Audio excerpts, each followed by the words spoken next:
تنہائی کی گناہوں سے بچو، اپنے آپ کو تنہائی کے گناہوں سے بچاؤ۔ آج یہ جو موبائل لوگوں نے پکڑے ہوئے ہیں، تو ان میں بہت ہی پہلے تو اللہ معاف کرے لوگ جو ہے نا سنیما گھروں کی ٹکٹیں خرید کر جایا کرتے تھے، لیکن آج ہر کسی کے پاس سنیما ہے۔ تو خدا کے لیے اپنی صحبت جو ہے وہ اولیاء کرام کے ساتھ بتائے، اپنی زندگی کی جو آپ کے اوقات ہیں وہ اولیاء کرام کے ساتھ گزارا کرے، تنہائی کے گناہوں سے بچے۔ حضرت ثوبان رضی اللہ تعالیٰ عنہ سے روایت ہے کہ رسول اللہ صلی اللہ علیہ وسلم نے فرمایا کہ ایسے لوگ آئیں گے قیامت کے دن کہ اپنے نیک اعمال لے کر آئیں گے، تہجد لے کر آئیں گے، نمازیں لے کر آئیں گے، اور اپنے اپنے صدقات لے کر آئیں گے، بہت بڑے بڑے جو ہے نا کارنامے انہوں نے دین اسلام کے لیے کی ہوں گے، لیکن سب کے سب اللہ اس کو رد فرما دیں گے ان چیزوں کو۔ تو صحابہ نے عرض کیا یا رسول اللہ صلی اللہ علیہ وسلم ہمیں بتا دیجئے کہ وہ کیا عمل کرتے ہوں گے، کون سے لوگ ہوں گے کہ ہم اسے بچیں؟ تو رسول اللہ صلی اللہ علیہ وسلم نے فرمایا وہ تمہاری طرح ہی لوگ ہوں گے، تمہارے ہی شکل و صورت کے لوگ ہوں گے، تم جیسے ہی ہوں گے، نمازیں، روزے، حج، زکوٰۃ یہ سب کچھ کی ادائیگی کرتے ہوں گے، لیکن بس ایک کہ جب وہ تنہائی میں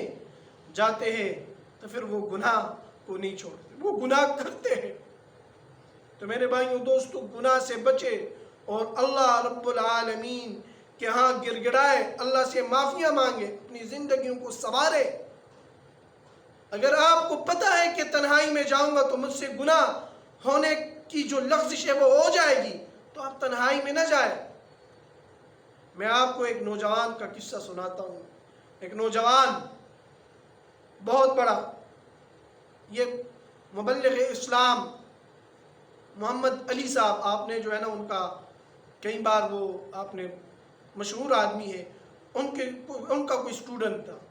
تو ان کی والدہ آئی اور کہا کہ یہ جب مطالعہ کر رہا ہوتا ہے، اسٹڈی کر رہا ہوتا ہے، تو ہم اسے کہتے ہیں کہ بھائی دروازہ لاک کر دیا کرو اندر سے، اور آرام سے جو ہے وہ بیٹھ کر اپنا وہ کر لیا کرو، تاکہ تمہیں لوگوں کی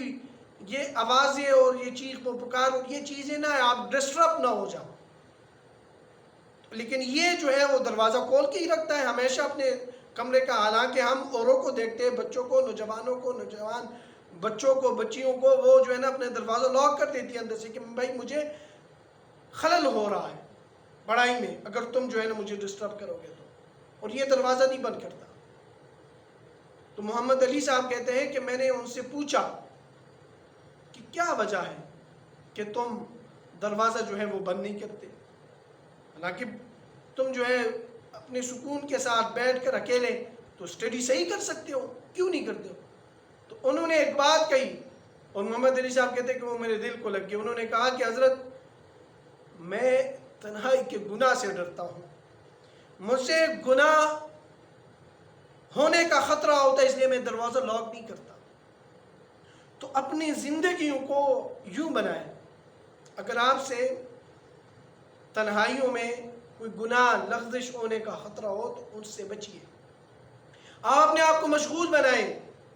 اور اللہ والوں کی صحبت اختیار کریں۔ میرے بھائیوں دوستو تنہائیوں سے